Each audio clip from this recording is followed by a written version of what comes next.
إلى بيتيس، إلى استاد الفيا مارين. الريال بيتيس لحان مبابي يرجع أساسي بعد غياب وقوس الأسنان. مهمة قيمة تمشي كرة ملعوبة.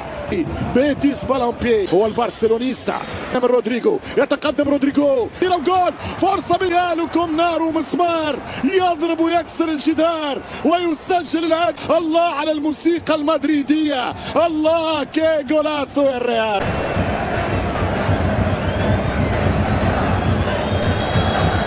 استمتع كيليان، كواليتي بتاع باس، نو اوف سايد، يرجع اليوم ما يعاودهاش، اليوم يجيبها، يحل الشبكه لدياز ومركز مع الكوره. حارس ادريان، ربع ساعه ممتازه جدا من الملكي. ترجع كوره خطيره، يمشي جوري، حط بدنه ما فما شيء، العب ضربه مرمى واضحه جدا ما فيها حتى يعاود. كيليان مرور، كيليان توزيع، يمشي كوره ممتازه مودريتش، يمشي مودريتش على القائم الثاني خطير، كلته الدفاع، يمشي يوسف سابالي، خطأ ضد الريال.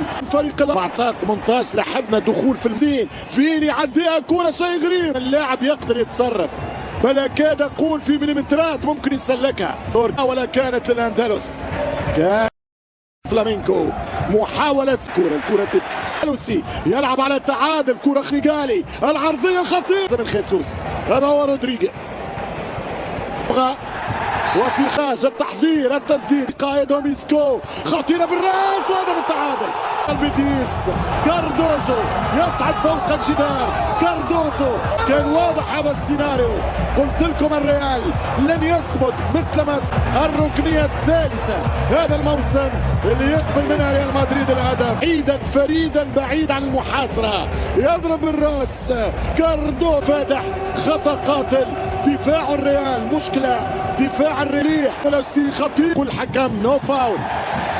في مرمى كورتوا يتطلق دوني والثاني، حذاري من هكذا كرات يا ريال. ريال مدريد العرضية تتنفذ والريال يلدغ مرة ثانية، ولكن ملا دالوسي ويشوط ممتازة من فريق البيتيس. ماتش ما هو سهل بالكل، وكأنها مقدمة لما ستضاع. الثاني يرجع الكولومبي.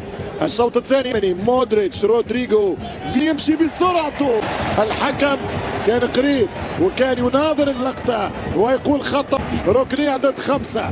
الفريق الأندلسي يطمع في المباراة، والمرة يطلع البنالتي لفريق البيتيس، ضربة جزاء حصلها خيسوس.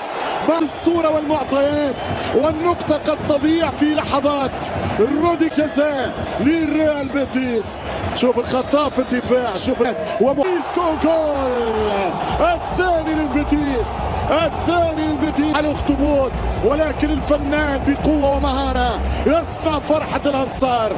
هل لنا موعد مع فوز للتاريخ من 5 سنين؟ تغيرت المعطيات، تغيرت مجريات المباراة. الريال يعاود يلعب الآن ويضغط ببدايات الشوط الثاني، استحواذ وشوط عن طريق كيليان، البومبر كيليان ويخلصها روديجير والدفاع. المباراة صارت صعبة، ضيقة وفرصة من أرض وتوت، كيليان يمر بالقوة.